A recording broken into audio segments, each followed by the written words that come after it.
अस्सलामु अलैकुम वरहमतुल्लाहि वबरकातुह। मोहतरम भाइयों, बुजुर्गों और दोस्तों, ये हमारा इस्लाह मुआशरा का 861वां सबक है। मोहतरम दोस्तों, मलेशिया के अंदर आपको लोगों के चेहरों के ऊपर एक बशाशत नज़र आएंगी, एक खुशी नज़र आएंगी। आप एयरपोर्ट पे उतरे हैं, वहीं से आपको देखने के लिए मिलेगा कि जो भी आपको मिल रहा है माशाअल्लाह उसके चेहरे पे मुस्कुराहट है, उसके मिजाज में नरमी है। आप आगे बढ़ रहे हैं। इमिग्रेशन ऑफिसर्स, उनका काम होता है सामने वाले से सवालात पूछने का, लेकिन उनके मिजाज में भी इतनी नरमी। फिर आप आगे बढ़े, जो वहाँ पे ड्राइवर्स है, जो दुकान वाले हैं, जो मॉल वाले हैं। फिर आप आगे बढ़े, आपका जहाँ पे क़ियाम है वहाँ के लोग, वहाँ का स्टाफ, उनके मिजाज में इतनी नरमी, चेहरों पे इतनी बशाशत।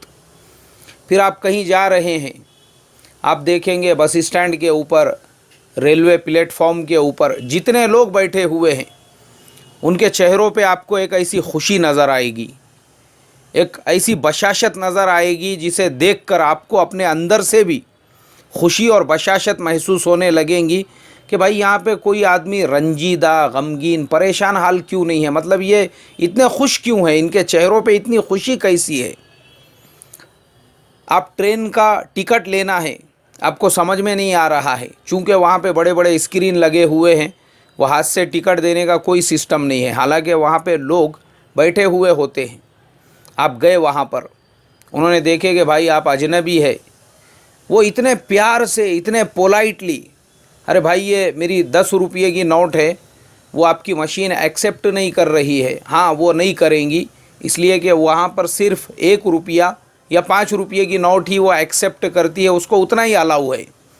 वो आपकी 10 रुपये की, 20 रुपये की, 50 रुपये, 100 रुपये की नोट लेकर आपको छुट्टे देंगे, आपको 1-1 रुपये देंगे वहाँ के, वो आपको वहाँ के 5-5 रुपये देंगे, फिर चिल्लर देंगे थोड़ी सी, ताकि अगर आपको वो डालने। अरे इतनी बशाशत के साथ कि आपको वो जो तकलीफ़ हुई थी, उनकी बशाशत देखकर वो सारी तकलीफ़ आपकी दूर हो जाएंगी। आप प्लेटफॉर्म के ऊपर जाओगे, इतनी बशाशत लोगों के चेहरे पे, रश है। लेकिन जैसी ही ट्रेन आ गई, ऑटोमेटिकली लोगों ने लाइन लगा दी है, किसी को गड़बड़ नहीं है। जैसे मैंने बताया था, हमारे यहाँ पर ट्रेन आने से पहले ही उतरने वालों से पहले चढ़ने वालों की गड़बड़। ये अपनी टोपी फेंक रहा है, वो अपना बैग फेंक रहा है, वो अपना रुमाल फेंक रहा है। एक मरतबा मैंने देखा, एक मामा मेरे पीछे खड़े हुए थे, उन्हें धोती निकाल के फेंक दिया कुर्सी के ऊपर। क्यों? बोले मेरा कब्ज़ा है वो सीट के ऊपर। तो हमारे यहाँ पे ये जो माहौल है, उतरने वाले अभी उतर रहे, उससे पहले चढ़ने वालों की गड़बड़। वो उतरने वालों के पैरों के बीच में से बच्चे को घुसा रहे अंदर। क्यों? पहले जाके जगह पकड़, बोले अपने को सीट मिलती क्या नहीं क्या मालूम। अल्लाह हिफाजत फरमाए मेरे मोहतरम दोस्तों। और वहाँ मैंने देखा ऑटोमेटिकली लाइन लग गई है। अब लोगों ने देखे, अगर वो ट्रेन के अंदर जगह नहीं है, लोग वहीं पे रुक जाएंगे, ज़बरदस्ती घुसेंगे नहीं। क्यों? अगली ट्रेन 3 मिनट के बाद में, 2 मिनट के बाद में आने वाली है। अब वो अगली ट्रेन आ गई, लोग उसी तरीक़े से पूरे बशाशत के साथ उसके अंदर दाखिल हो रहे हैं। मैंने कहा हे अल्लाह, ये लोग जहाँ जाएंगे, आप मस्जिद में चले गए आप नमाज के लिए, आपका इतना रिस्पेक्ट, वहाँ पर गेट में से ही आपको ठंडे पानी की बोतल दी जा रही है, आपका इस्तकबाल किया जा रहा है, आपको शरबत के पैकेट दिए जा रहे हैं, जूस के पैकेट, गर्मी का मौसम है ना, इसके लिए आपका ऐसा इकराम हो रहा है। और वो इतनी बशाशत के साथ नौजवान खड़े हुए हैं, माशाल्लाह, ऐसे खिलते हुए फूल के जैसे चेहरे उनके। मस्जिद के अंदर आप चले गए, माशाल्लाह, मस्जिद के अंदर जाते ही आपको ऐसा लगेगा जैसे मैं जन्नत के किसी महल में आ गया हूँ।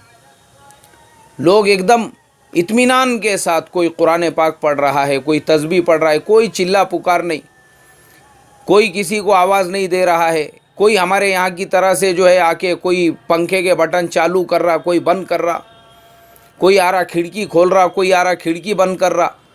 अल्लाह हिफाजत फरमाए। मैंने देखा वहाँ किसी को फुर्सत नहीं है, लोगों के चेहरे पे इतनी बशाशत के साथ मस्जिद की चटाइयों पे बैठे हुए हैं, जमात के वक्त का इंतज़ार कर रहे हैं। इमाम साहब आ गए मुसल्ले के ऊपर पूरे इत्मीनान के साथ, नमाज की अदायगी। मेरे मोहतरम बुजुर्गों दोस्तों, हर जगह पर, मॉल में जाइए आप शॉपिंग करने के लिए, बड़े बड़े मॉल बने हुए हैं वहाँ पे, बड़े बड़े मॉल। इतनी ईमानदारी लोगों के ज़िंदगी में। वो मॉल में आपने सामान ख़रीद लिया, उस मॉल के अंदर आप चीज़ें ले रहे हो, और वो चीज़ों और वो सामान के दरमियान में आप जब बिलिंग के लिए आए, वो बिलिंग वाले ने आपका बिल कर दिया, आप वहाँ से बाहर निकल गए। वहाँ गेट में कोई खड़ा हुआ नहीं है आपको ये पूछने के लिए, आपसे ये सवाल करने के लिए कि भाई आपका बिल दिखाइए, आपका सामान चेक करना है, आपने जो लिया है वो सही लिया है नहीं लिया। कोई तैयार नहीं है। सैकड़ों लोग उस मॉल के अंदर आ रहे हैं, सैकड़ों लोग दूसरे गेट से बाहर जा रहे हैं, किसी को होश नहीं है।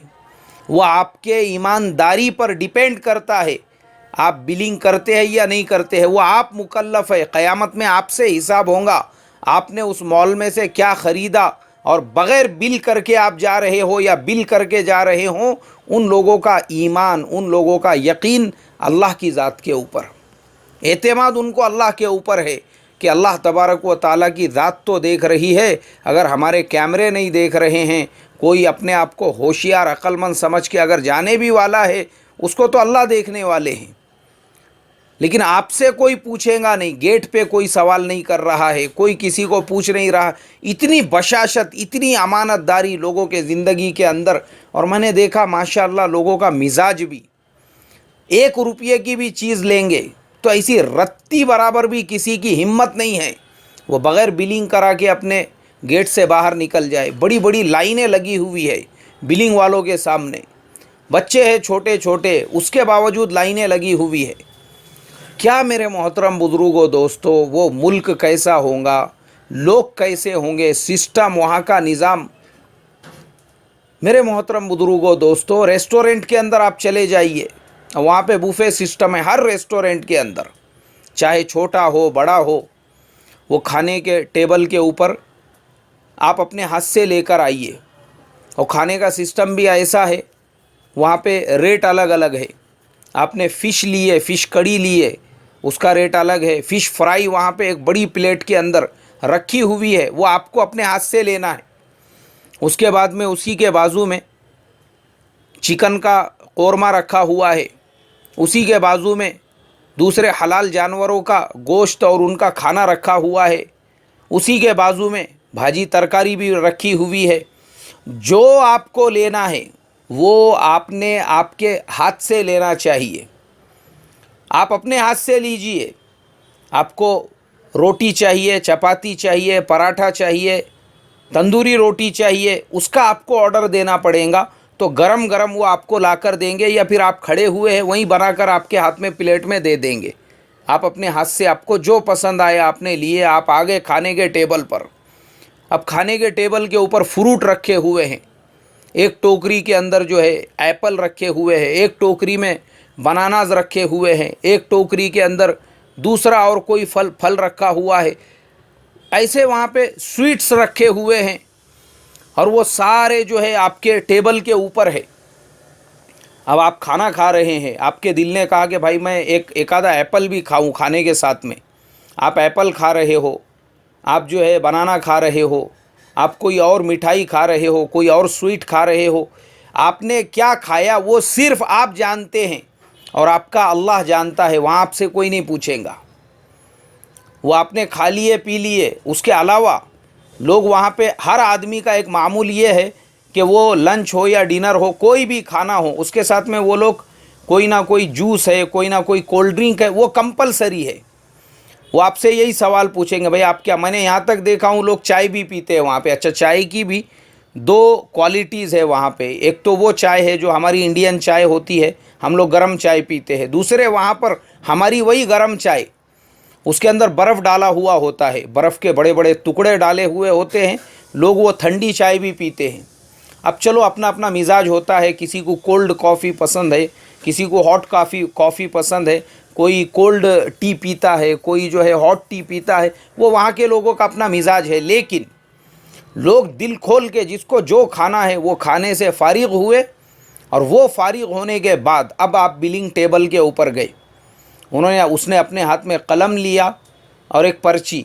अब वो आपसे पूछ रहा है, भाई आपने कितनी चपाती लिए, कितनी आपने जो है तंदूरी रोटी लिए, आपने जो कोरमा लिए या फ़िश लिए, क्या लिए, वो अब आपको वहाँ पर बताना है। आपने स्वीट में क्या क्या खाए वो आपको उनको बताना है। वो पूरा कैलकुलेशन करके उसके बाद टोटल करके, देखो भाई ये आपके यहाँ इतना इतना बिल हुआ, इतने इतने आपके पैसे हुए। मेरे मोहतरम बुजुर्गों, दोस्तों, अमनो अमान देखो, अमनो अमान मैंने देखा इसी वजह से, ये जो वहाँ पर माहौल है इसी वजह से वहाँ के सुपरमार्केट, वहाँ के शॉप्स, वहाँ के रेस्टोरेंट्स 24-24 घंटे खुले हुए हैं। 24-24 घंटे। रात में 2 बजे जाइए, 3 बजे आपको हर चीज़ मिलेंगी। आपको चाय पीना है, क्योंकि बाज़ औक़ात ऐसा होता था, मैं ख़ुद चाय पीने के लिए जाता था या फिर कुछ कोल्ड ड्रिंक वगैरह लेने के लिए। सुपरमार्केट हमारे क़ियामगाह के बिल्कुल करीब में थी। मैंने देखा रात में 2:30 बजे जाइए, आपको ऐसा लगेगा आप जो लेना है, अच्छा वो भी आपके ऊपर डिपेंड करता है। वो इतना बड़ा सुपरमार्केट बना हुआ है, आपको जो पसंद आया आप लेकर बिलिंग कीजिए और जाइए। आप वैसे भी जा रहे हैं तो काउंटर पे बैठा हुआ इंसान आपसे ये सवाल नहीं करेगा कि आपने कुछ लिए या नहीं लिए। कैसा है मेरे मोहतरम दोस्तों ये जो अमन वाला माहौल है, अमन। मुझे तो अल्लाह के नबी की वो हदीस याद आती है जो हज़रत अदी से फरमाया था कि अदी सुन ले, एक वक्त ऐसा आएगा, ईमान आएगा ना तो इतना अमनो अमान आएगा। वो अब लंबा चौड़ा किस्सा है, हमारे मौलाना यूनुस साहब रहमतुल्लाह अलैह वो अक्सर सुनाया करते थे और 50 मरतबा हमने सुना हुआ है कि अदी सुन ले, ईमान आएगा तो अमन आएगा। मैंने उसकी जीती जागती जो शक्लो सूरत है वो मलेशिया के अंदर देखा। ईमान आया लोगों के ज़िंदगी में, इतना अमन आया, इतना अमन आया, इतना अमन आया। दुकानें खुली हुई है, शटर नहीं है दुकानों को, लेकिन किसी की मजाल और हिम्मत नहीं है 5 रुपये की चीज़ चुरा के लेकर चला जाए। रेस्टोरेंट खुले हुए, जो दिल में आया आप खा रहे हो, किसी को पता नहीं है। लेकिन क्या मजाल है किसी की कि उसने अगर एक बनाना भी खाया है तो वो उसको छोड़ दे कि भाई मैं क्यों इसका हिसाब दूँ। वो भी उसके अंदर वो लोग लिखाते हैं, उसके भी पैसे पूरे पूरे देते हैं। कितनी ईमानदारी। और 24 घंटे पब्लिक रास्ते से आ रही है, जा रही है। ये दुकानें, ये शॉप्स, ये मॉल, सब कुछ ओपन है, खुला हुआ है। ना चोरी का डर है, ना लूट का डर है, ना दुकान में से किसी के सामान को ले जाने का डर है। मेरे मोहतरम बुजुर्गों, दोस्तों, बशाशत देखो, बशाशत। ईमान ज़िंदगियों में आया, ऐसी बशाशत, ऐसी तरावट, ऐसी खुशी लोगों के चेहरों पर भी, लोगों के ज़िंदगियों पे भी आ गई। अब उसके कंपैरिजन में हमारे मुल्क के हालात देखता हूँ मैं। दलिंदरी, नहूसत, खबासत थोबड़े से, सूरत से 12 महीने 24 घंटे टपक रही है। तो मैं गौर करता हूँ भाई हमारे यहाँ पे ये सूरतों पे बशाशत क्यों नहीं है। 25 साल का नौजवान है, 45 साल का डंगरा लग रहा है। 30-35 साल की उम्र नहीं हो गई, पूरा टकला हो गया इसका, पूरा सूरत चांद चमक रहा है। 30-35 साल की एज नहीं हो गई, पूरी दाढ़ी सफ़ेद हो गई इसकी। इसको ऐसे कौन से टेंशन, इसके थोबड़े पे ऐसी कैसी नहुसत, ये दलिंदरी काई की वजह से है। तो मैंने देखा मेरे मोहतरम दोस्तों, हमारे यहाँ पे हाल ये है, जो बशाशत चेहरों पे नहीं है ना, उसकी सबसे बड़ी जो वजह है, हमारे यहाँ पर हम अपनी ज़िंदगी से ज़्यादा लोगों की गीबत में, लोगों की चुगलियों में, लोगों पे बोहतान लगाने में, किसी से कुछ लेना देना नहीं है। वो बेचारे ने कभी इसको खुजाया नहीं होगा, कभी कुछ किया नहीं होगा, फिर भी हमारी मजलिसों का हाल देखो ना आप। हमारी मजलिसों का हाल मैंने देखा, वहाँ मजलिसें नहीं हैं। वहाँ होटलों में लोग जो है मजलिसें लगा के नहीं बैठते। ये 24 घंटे भी जो खुली रहती, कोई नहीं बैठता वहाँ पे। हमारी मजलिसों का हाल सिर्फ गीबत, सिर्फ गीबत, सिर्फ गीबत। और अल्लाह माफ़ करे, होटलों की मैं क्या बात करूँ, हमारा हाल तो ये है, अरे हमारी मस्जिदें महफूज नहीं है। मस्जिदें तो जिस मुल्क के अंदर मस्जिदों में गीबतें हो, वज़ू खाने में गीबतें हो, चुगलियाँ हों, और आज तो माहौल ऐसा बना हुआ है कि गीबत, चुगलियों और बोहतान लगाने के अंदर ऐसे 4 कदम हम आगे बढ़ चुके हैं। अल्लाह मेरी तुम्हारी हिफाजत फरमाए। मेरे मोहतरम दोस्तों, अपनी बात को इंटरेस्टिंग बनाने के लिए, सामने वाले की पोजीशन घटाने के लिए, गिराने के लिए, जब उसकी गीबत बयान करेंगे, इतना गुलू करेंगे कि उसके ऊपर बोहतान लगाने से भी नहीं डरेंगे। यही वजह है उसकी, यही वजह है। ये खबासत जो हमारे मुल्क में आई, चेहरों का नूर खींच लिया अल्लाह ने। 25 साल के यंग नौजवान है, 45 साल का डंगरा और बुढ़ा दिख रहा वो। 30, 22, 35 साल की उम्र है, आधा सफ़ेद हो गया, टकला हो गया पूरा, बाल टिकने को तैयार नहीं। क्यों? इसको दूसरों का बहुत टेंशन हो गया, बोले बहुत टेंशन इसको, इसका टेंशन, उसका टेंशन, इसकी गीबत का, उसकी चुगली का। अल्लाह मेरी तुम्हारी हिफाजत फरमाए मेरे मोहतरम दोस्तों। यही राज है वहाँ पे ज़िंदगियों में सुकून, चेहरों पे तरावट, बशाशत, खुशी, और हमारे यहाँ के दलिंदरी और खबासत का। अल्लाह मेरी तुम्हारी हिफाजत फरमाए। अस्सलामु अलैकुम व रहमतुल्लाहि व बरकातहू।